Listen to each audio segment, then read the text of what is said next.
Mistakes are what make us the people that we are today. And in this print-on-demand journey, I have made a ton of mistakes, and I've also seen a lot of mistakes. Some of the mistakes I've seen are pretty obvious. Some are not so much. And stay to the end, because the last mistake that I'm going to be talking about is the one that I've seen all over my comments, all over Facebook groups. I'm sure you've seen it. Your dog, your cat, your mom have seen it. You get it. So let's get right into the 11 mistakes that I've seen print-on-demand sellers make. Mistake number 1 is not starting.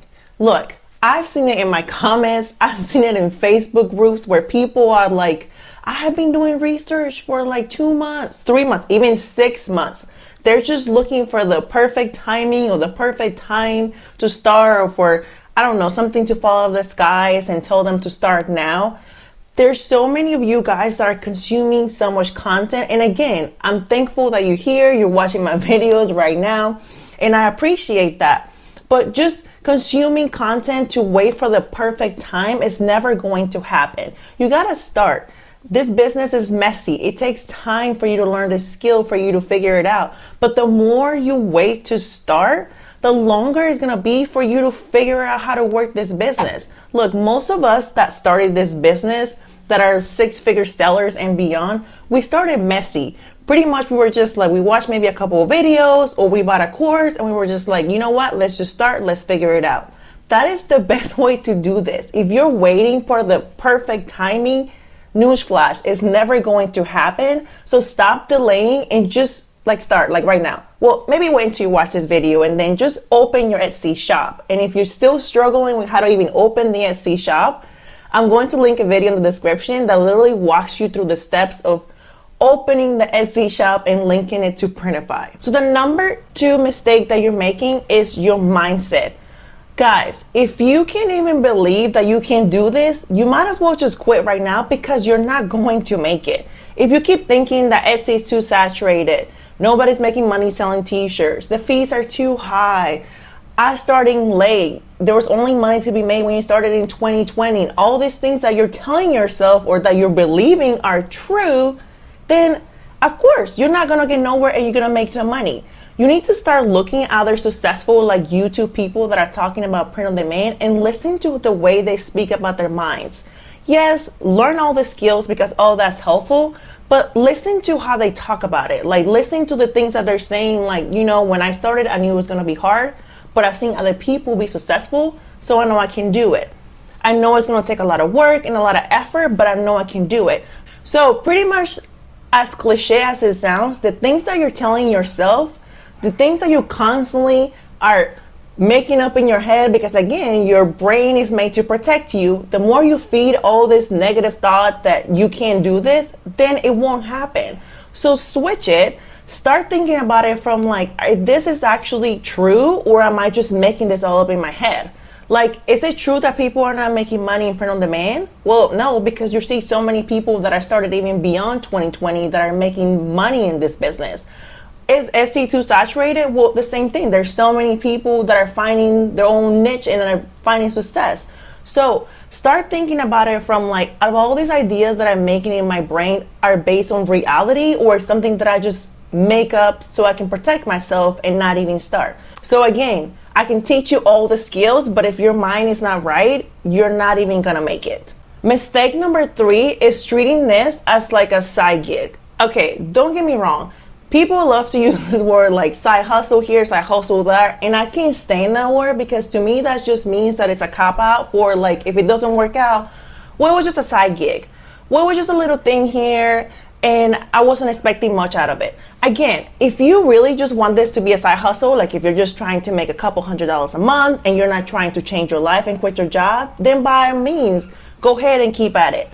But if you're treating this as a side hustle, but you're expecting grandiose results, and you're expecting to just quit your job and have all these things happen, then that's not gonna happen from just putting side hustle time. So figure it out, what is this for you? Are you really wanting to change your life, meaning you want to quit your job and make this your thing? or you just want this to just be like, money here, money in there. The fourth mistake that I'm seeing is spending so much time in your branding.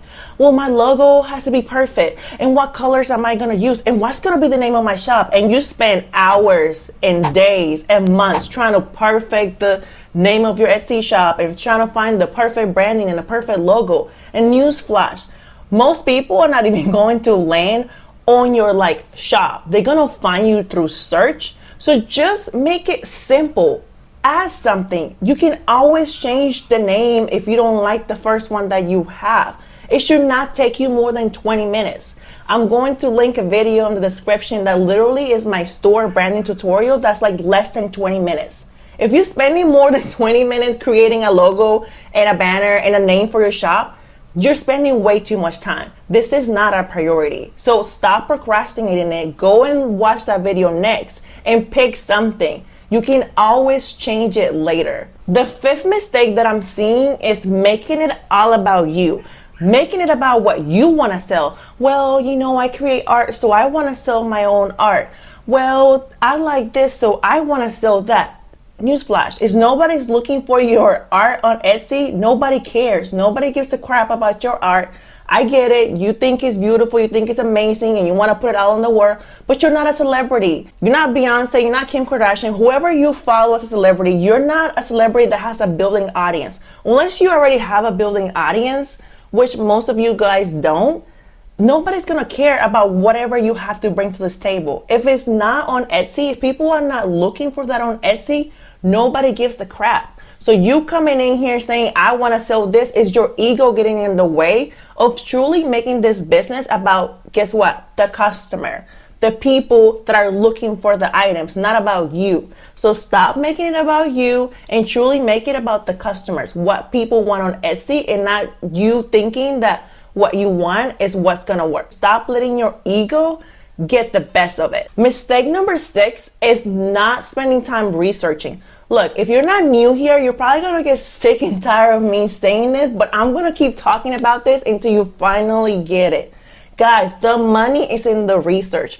If you're just going on Etsy and spending 5 seconds looking at a listing and then saying, I'm gonna create something, and then you're wondering why you're making no sales, it's because you spend no time learning the skill. Guys, if you went to college or if you have a job right now, how long did it take you to become good at your job? How long did it take you to get that degree? It didn't happen overnight. This business takes time. It takes time to develop that eye for design. So the more time that you spend researching, looking at what people want and what's selling, the better you will get at designing and the easier everything will be. Meaning like you know what thumbnails or mock-ups to pick, you'll know the SEO because you have spent so much time studying what works that everything else will just flow, and sales will literally come because you're offering people exactly what they want. So you need to spend time and time and time on Etsy, Instagram, Pinterest, online retailers. When you go into Walmart, Target, it doesn't matter. All you're doing is soaking everything in, letting your brain, letting your eyes train themselves to learn what people are looking for in this market. The number 7 mistake that I'm seeing is not A/B testing. What is A/B testing? Is pretty much like not testing different things. So like, for example, if you have a listing, for one of them, you'll put in like a block mock-up and then you'll duplicate that listing and then you offer it on a white mock-up. So you're literally just changing one thing because you're trying to test to see what people will like better. Or maybe you have 2 blocks of SEO, so you keep everything in the listing the same, but all you do is change the SEO. Guys, this business is about testing. To this point, I still test because you don't know what people might like. Maybe you think, oh my God, this design looks amazing on this black color, but then you duplicate it in the white, and then guess what? The white actually does better. So you don't never know. The customers will tell you what they like. So if you don't test different things, you are losing so much money because again, you're letting your ego get in the way of like, well, I only want to do it this way. Again, it is not about you, it's not about the customer. So test, because also the more you test, the more you see what works, and then you can use what works to duplicate that, and build that on that, and you can make so much more money. Mistake number 8 is falling into this whole like, well, print on demand is a low barrier to entry business, so you spend no money. Like you literally skim on like mock-ups, like you don't spend money on anything. And then you sit back and then you wonder why my items don't sell. Well, I mean, if you're offering the Printify mock-ups that nobody likes, that are not emotionally connecting, and people are not even scrolling past the designs, or they're clicking on them but nobody's buying, well, of course, your mock-ups don't even compete with what's out there. So just because this business doesn't require like a lot of money up front doesn't mean that you should not put money into things that matter, like mock-ups, graphics, like for example, getting a Creative Fabrica, membership, a design software. Like, I'm not saying go and spend thousands of dollars in tools and all this sort of thing to help your business, but I'm just asking to at least spend the money on things that matter. Stop skimming on the mock-up. Stop skimming on the mock-ups. Stop skimming on research tools if they're helping you make things, find things faster. Stop skimming on, the graph places like Creative Fabrica or Kiddo or Canva. Just stop already, because you are losing so much money by saying, well, I don't have the money to pay for it. Well, guess what? If you don't have the money to spend for a $5 mock-up, then maybe you shouldn't be doing this business. And maybe you should wait until you have a little bit of money to put into it, and then you can start it, because you do need to spend some money. And I'm not saying you have to buy $5, $6, $7 mock-ups, but if those are the mock-ups that are working in your niche, guess what? You cannot come into that niche with a mock-up that just blew up, because that's not going to work. You need to be at least at that level, if not better. So stop skimming. Stop thinking just because this is a business that has like a low barrier to entry that you can just get away with spending no money. You need to spend something. If you really want to make sure that you can like give yourself the best chances to have success even like faster and sooner, you have to spend money in the things that matter. Mistake number 9 is focusing only on volume, meaning like all you do is create listings and listings and listings and listings and listings, and you have 100 listings, 2, 3, 4, 500, so many listings that you forgot about the quality of the listing. Again, I understand that you do need a handful of listings for people to start seeing you, for people to find your items, but at the end of the day, it comes down to the quality. You can have 1,000 listings, and I'm sure you've seen this a lot. There's shops that have 1,000 listings and like 1 sale, and shops that have like 100 listings and like 15,000 sales. Because again, it comes down to the quality of the design. And the more that you learn the research, the more that you train your brain and your eyes to do this, the better you'll get at designing, meaning you'll have more quality listings. And again, for some people, it does require for them to list a little bit more, for them to kind of get the groove at it. But just don't list random things without you have looked them up to see if people are looking for them, without seeing if it's aesthetically pleasing, without having like the right mock-ups. Just don't throw spaghetti at the wall and hoping that it sticks.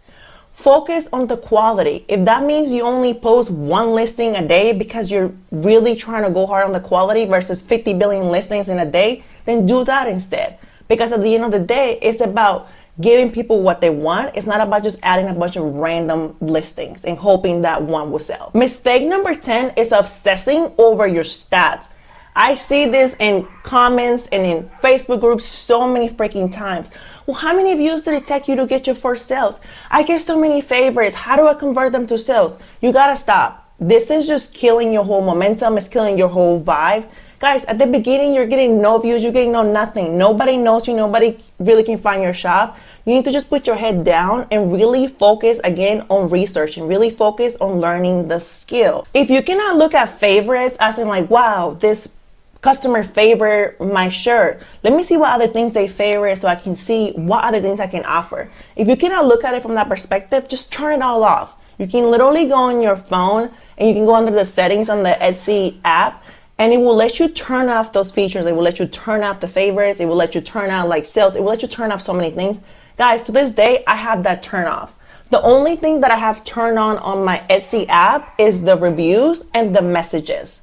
Because again, all those other things can be so distracting, and you focusing on it and you trying to figure out how to get more views, or I'm running Etsy ads and how do I fix my conversion? Again, you're focusing on the things that don't even matter. You do need people to come into your shop so they can buy your items. But again, if nobody wants what you're selling, you can have 1 billion views and you're still not going to have no sales.